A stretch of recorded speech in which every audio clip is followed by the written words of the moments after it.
Olá, meus irmãos, a paz do Senhor Jesus Cristo. Sou o pastor Rafael Viana e hoje eu quero tratar sobre um assunto que é de interesse para os cristãos.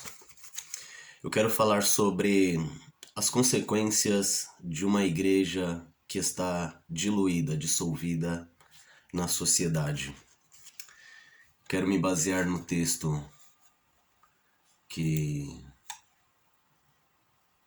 Jesus diz em Mateus capítulo 5, verso 13.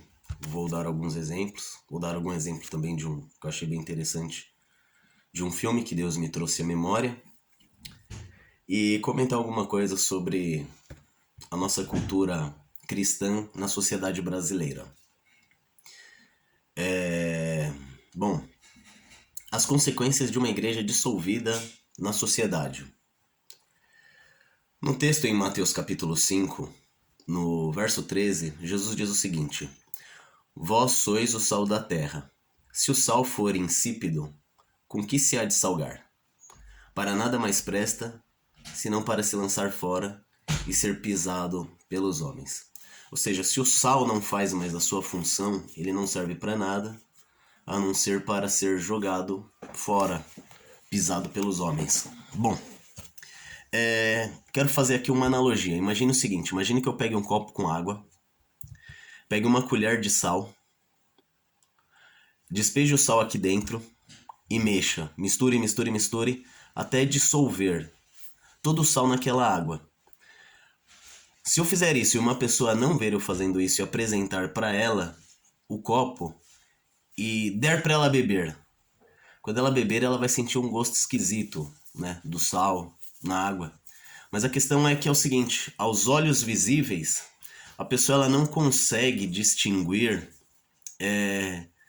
se aquela água ela tá pura, se ela tá misturada com açúcar ou com sal, porque, por exemplo, o sal ele tá dissolvido na água.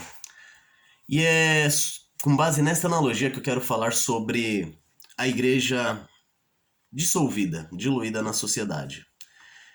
É como se você olhasse para aquela sociedade e você não conseguisse enxergar as influências da igreja nela. Se trata a respeito disso.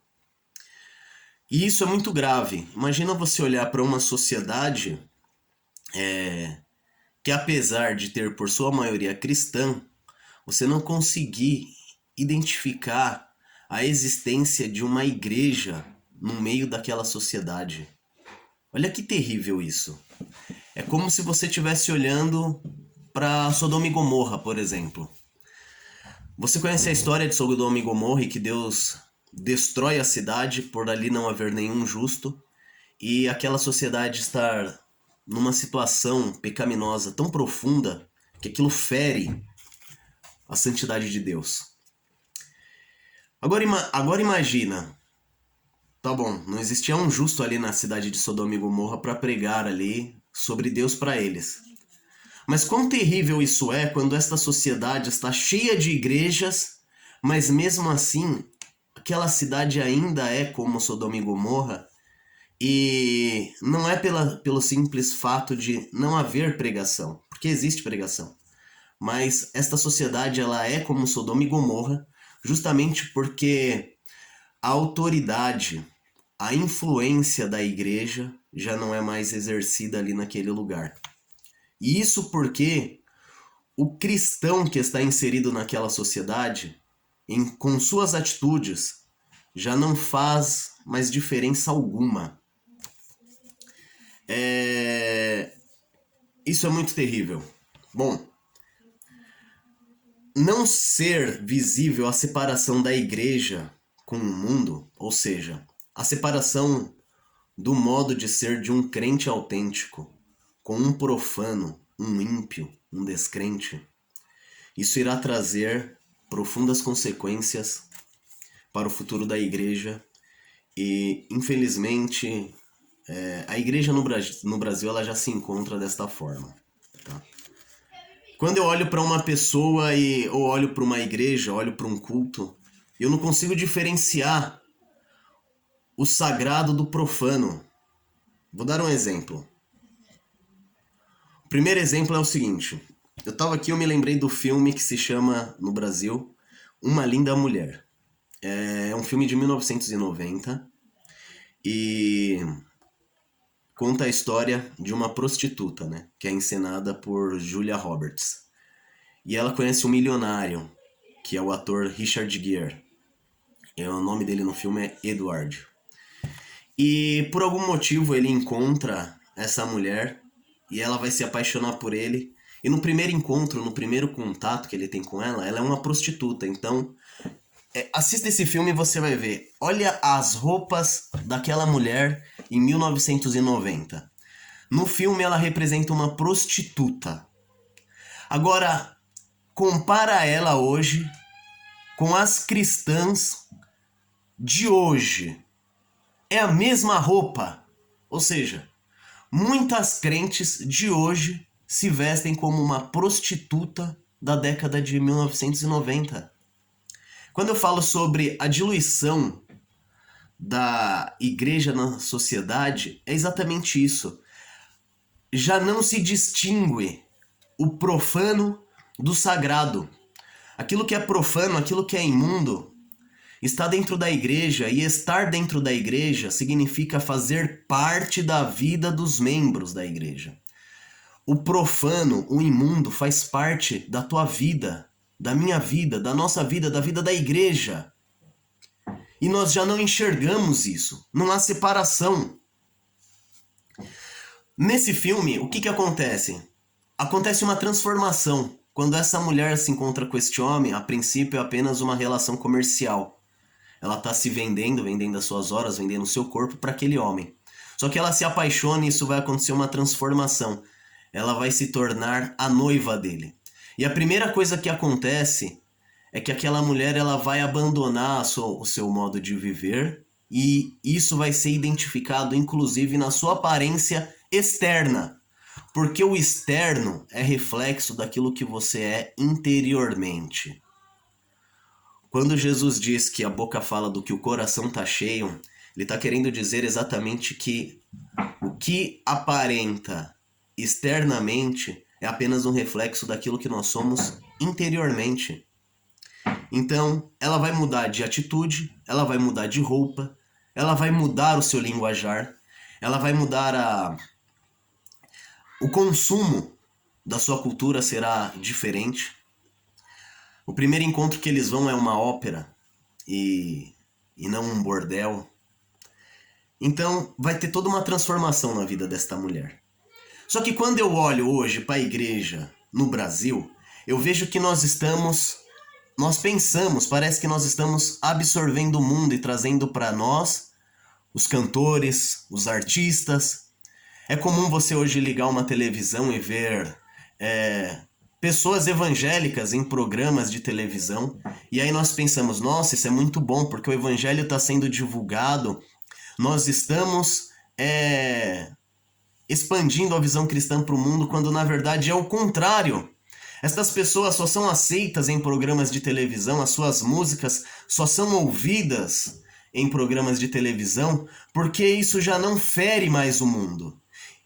Quando as músicas, as mensagens, o jeito de ser do crente não fere mais o mundo, então nós somos convidados pelo mundo para nos exibir, para nos expor. Temos os mesmos artistas, os mesmos cantores, os mesmos representantes. Isso porque já houve uma mistura do mundo com a igreja. Quem sempre sai perdendo nessa mistura é a igreja.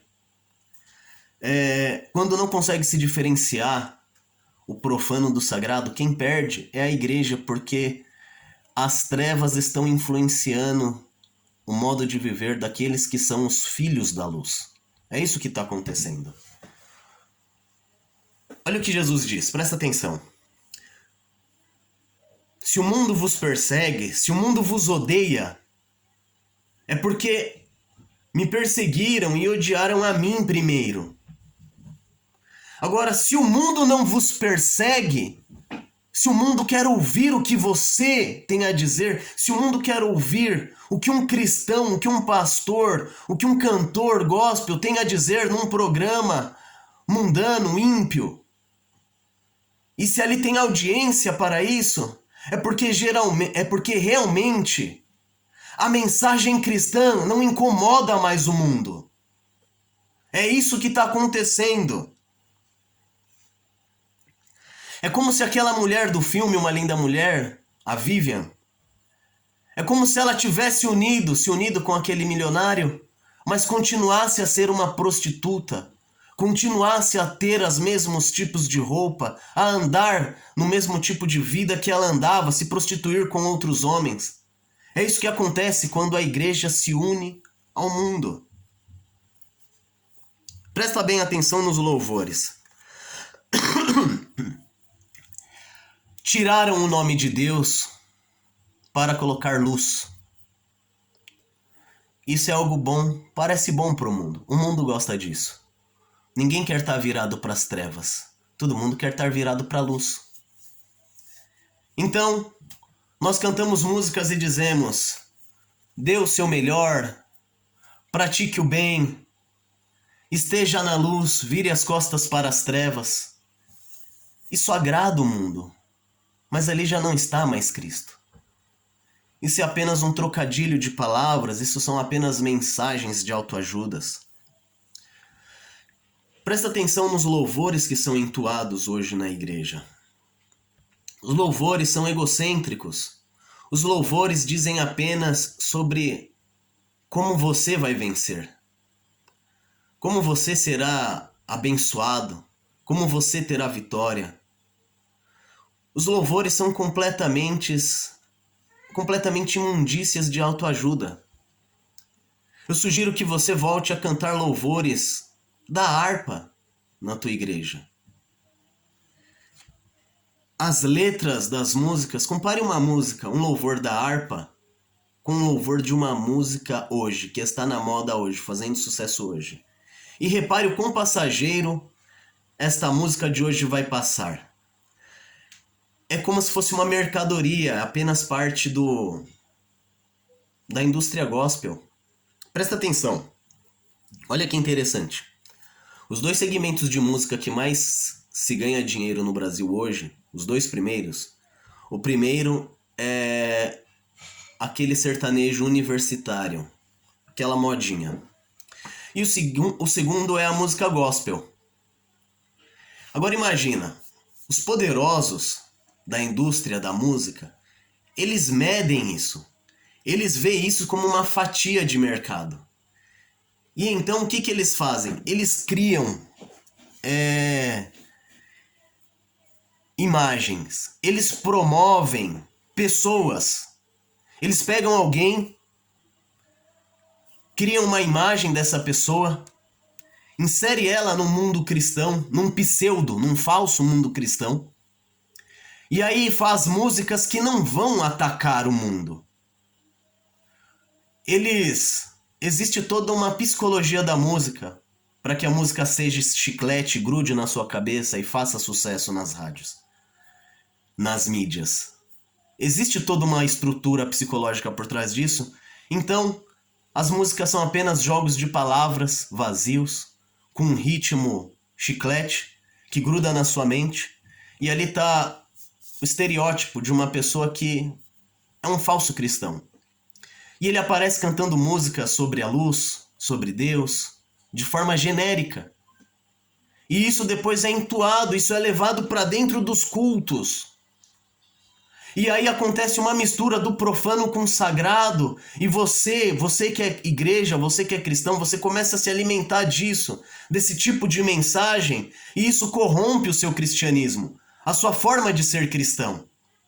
E então o que eles fazem? Os poderosos da indústria, da música, eles pegam esse artista gospel e inserem eles em programas de TV, em show com pessoas do mundo. E então nós temos cantores de sertanejo universitários, de samba, de rock, em shows mundanos, cantando músicas gospel. Nós temos artistas gospel visitando estes shows. E acontece uma mistura, porque o mundo já não é mais ofendido pela igreja, o evangelho já não é mais uma ofensa contra o mundo. Quando o mundo deixa de ser ferido pela mensagem salvadora do Evangelho, o mundo abre os braços e diz: vem pra gente, se una a gente. E é o que está acontecendo hoje.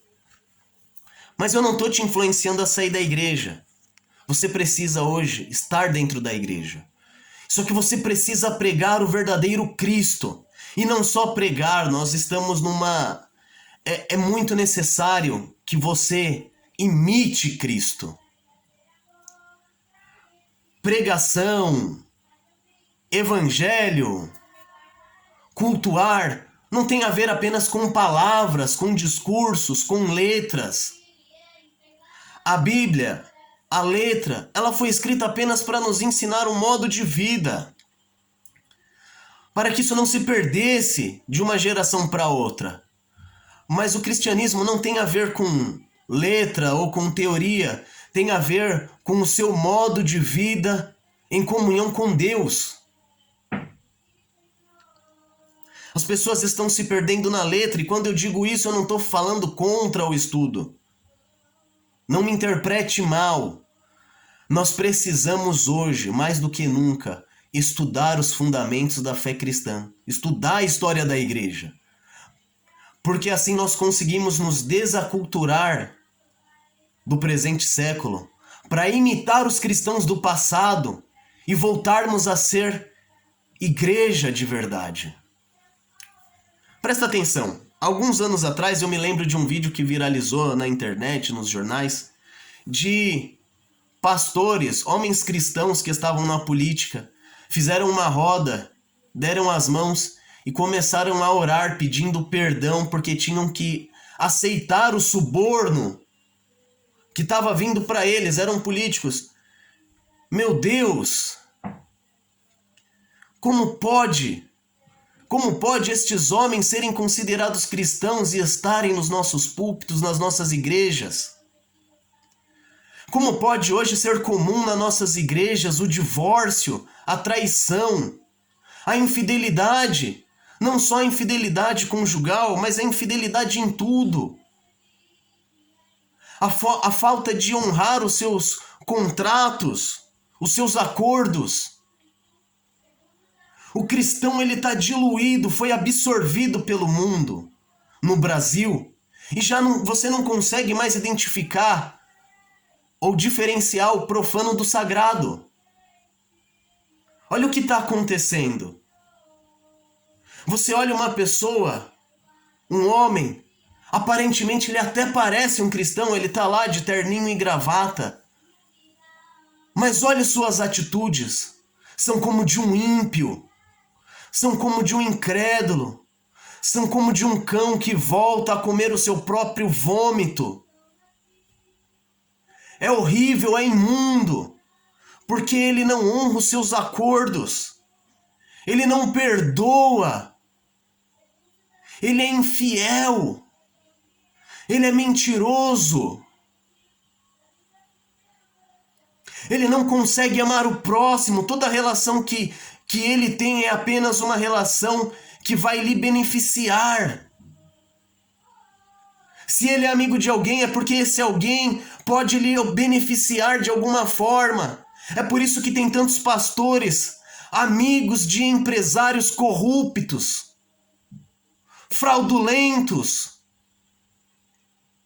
que não conseguem, e aí esses pastores e pregadores não podem pregar a verdade para não tirar estes homens da igreja, porque irá lhes ofender. Realmente a mensagem da cruz, a mensagem de Cristo, a vida de Cristo irá ofender a consciência destes homens e irá expurgá-los da igreja. Outros irão se converter, mas a maioria será expurgado, expulso pela própria palavra. A igreja cristã está diluída na sociedade brasileira. Foi absorvida pela corrupção brasileira em todos os sentidos. Ser cristão não é ter simplesmente uma moralidade avançada. Não tem a ver com a moral. Não tem a ver com isso. Muitos satanistas são mais moralmente qualificados do que muitos cristãos. Não tem a ver com uma simples moralidade. Tem a ver com você se autoavaliar, se separar do profano. Examine, pois, o homem a si mesmo, para participar do corpo de Cristo. Você precisa estar sempre em profunda análise, reflexão, exame.